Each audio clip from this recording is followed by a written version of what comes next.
Halo semuanya, perkenalkan nama saya Minanda Makmurjen dengan NIM 2003060087 dari kelas Peternakan C, Program Studi Peternakan Fakultas Pertanian Universitas Sumatera Utara. Di sini saya akan menjelaskan tentang proses pembentukan telur dan biosintesis telur.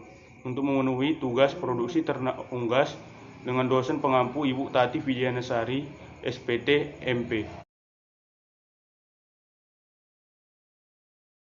Baiklah, saya di sini akan menjelaskan sistem anatomi organ reproduksi unggas betina. Organ reproduksi ayam betina ini pada dasarnya terbagi menjadi dua, yaitu ovari dan oviduk. Namun bagian dari oviduk ini terbagi lagi menjadi 5 bagian, yaitu infundibulum, magnum, istimus, uterus, vagina, dan kloaka. Yang pertama ada oviduk atau indung telur. Oviduk ini merupakan salah satu organ yang menghasilkan sel telur di dalam ayam. Oviduk ini memiliki panjang 1,5 cm, berat 60 gram, pada 3 minggu setelah dewasa kelamin. Oviduk ini memiliki peran untuk menghasilkan sel telur yang sudah dibuahi oleh spermatozoa untuk menghasilkan telur. Berikutnya ada infundibulum atau papilon.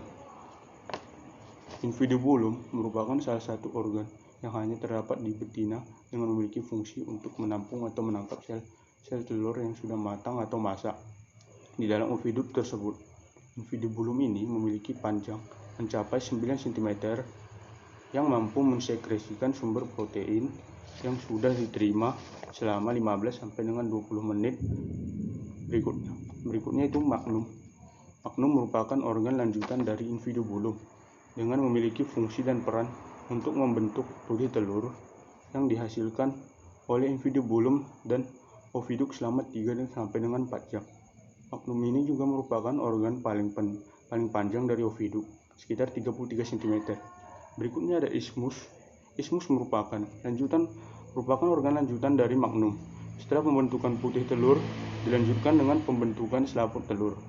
Selain itu, fungsi dari isthmus ini juga dapat memisahkan putih telur dengan kuning telur selama 1 sampai 2 jam, tergantung dengan umur juga tingkat kesetresan ayam. Berikutnya ada uterus. Uterus merupakan organ lanjutan dari isthmus. Setelah terjadi pembentukan selaput telur dan juga pemisahan kuning dan putih telur, dilanjutkan kembali dengan pembentukan ke kerabang telur selama 20 jam. Kerabang telur ini disebut juga dengan istilah cangkang telur dengan memiliki panjang sekitar 10 cm. Berikutnya ada vagina. Vagina ini merupakan salah satu organ yang tidak melakukan sekresi dalam pembentukan telur, kecuali dalam pembentukan kutikula.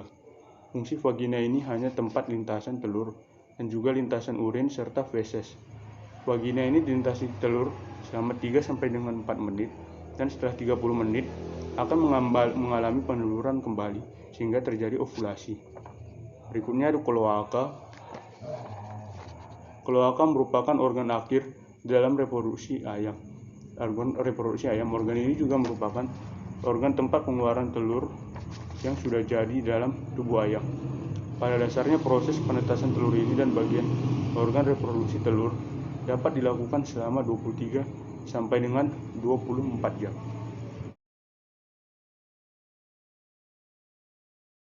Ini saya akan menjelaskan dengan sintesis yok, yaitu folikel akan masak pada 0 hari sebelum ovulasi karena pengaruh karotenoid, pakan ataupun karotenoid yang tersimpan di tubuh ayam yang tidak homogen.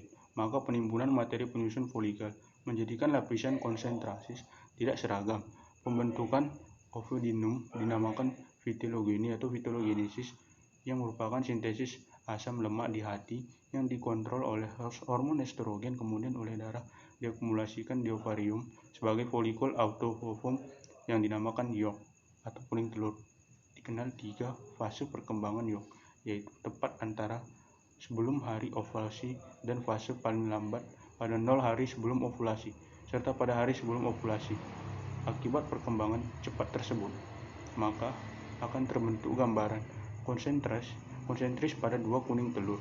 2 hal ini disebabkan oleh perbedaan kadar 3 antonofil pada karotenoid pada pakan yang dibelah oleh latrebra yang menghubungkan antara inti yolk dan diskus germinalis.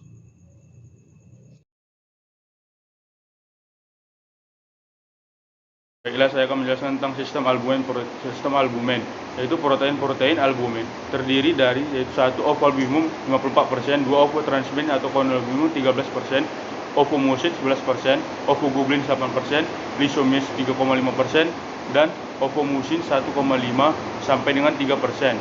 Terdapat juga beberapa protein dengan level yang sangat kecil, yaitu aflididin 0,05%, 2 flavoprotein 0,8%, 3 ovomakroglobulin 0,5%, 4 ovoinhibitors 0,1 sampai 1,5%, 5 ovonigolprotein 0,5 sampai dengan 1%, 6 papain inhibitor 0,1%. Pembentukan putih telur terjadi di magnum, di mana albumin disekresikan oleh dan dikontrol oleh hormon estrogen yang larut dalam lemak. Prosesnya adalah estrogen larut dalam lipida melewati membran sel, kemudian diikat oleh reseptor estrogen.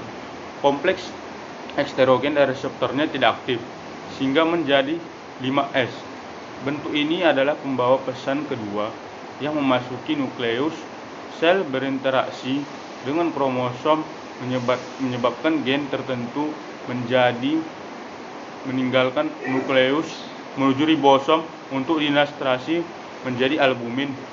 Putih telur ini ada yang kental dan ada juga yang encer.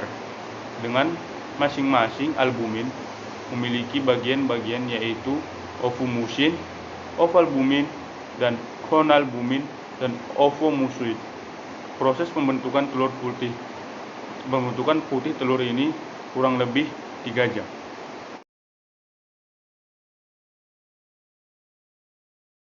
Baiklah, berikutnya saya akan menjelaskan sintesis kerabang. Pembentukan kerabang diawali dengan pembentukan membran atau selaput kerabang telur di ismus. Membran pertama yang dibentuk yaitu inner cell berupa miliary layer, kemudian diikuti dengan outer cell yang lebih tebal dari inner cell. Proses ini berkurang lebih 1 jam 15 menit. Setelah itu akan menuju uterus atau kelenjar kerabang. Di dalam cairan kelenjar kerabang tersedia ion kalsium dan ion karbonat yang membentuk kalsium karbonat. Prosesnya adalah karbon dioksida di dalam darah di metabolisme di dalam sel uterus, dan dengan adanya H2O, keduanya dirombak oleh enzim karbonik anhidrase yang dihasilkan pada sel mukosa uterus menjadi ion bikarbonat yang akhirnya menjadi ion karbonat. Setelah ion hidrogen terlepas di dalam uterus, ion karbonat dan ion kalsium bertemu sehingga membentuk kalsium karbonat yang mana merupakan penyusun kerabang telur. Setelah itu terjadi plumping, yaitu proses pengambilan garam-garam, glukosa, dan air ke dalam albumen yang menyebabkan volume albumen meningkat, sehingga terjadi proses penggelembungan atau swelling dari inti mamaliari pada membran kulit telur dan mulai sekresi kalsium ke seluruh membran telur. Pembentukan kerabang juga diikuti dengan pewarnaan kerabang yang tergantung pada genetik setiap individu. Pigmen kerabang dibawa oleh darah sekitar 50 sampai dengan 70% dan diekskresikan saat 5 jam sebelum peneluran. Pembentukan kerabang terakhir dengan terbentuknya kutikula yang disekresikan sel mukosa uterus berupa material organik dan juga muskus untuk membentuk lapisan selubung menyelimuti telur yang akan mempermudah perputaran telur masuk ke vagina. Pada kutikula terdapat lapisan porous yang berguna untuk sirkulasi air dan udara. Proses ini terjadi kurang lebih 18 hingga 21 jam. Oke. Demikianlah penjelasan tentang proses pembentukan telur dan biosintesis telur yang dapat saya sampaikan. Apabila terdapat kekurangan, saya mohon maaf yang sebesar-besarnya. Demikianlah yang dapat saya sampaikan. Sekian dan terima kasih. Semoga apa yang saya sampaikan dapat bermanfaat bagi kita semua.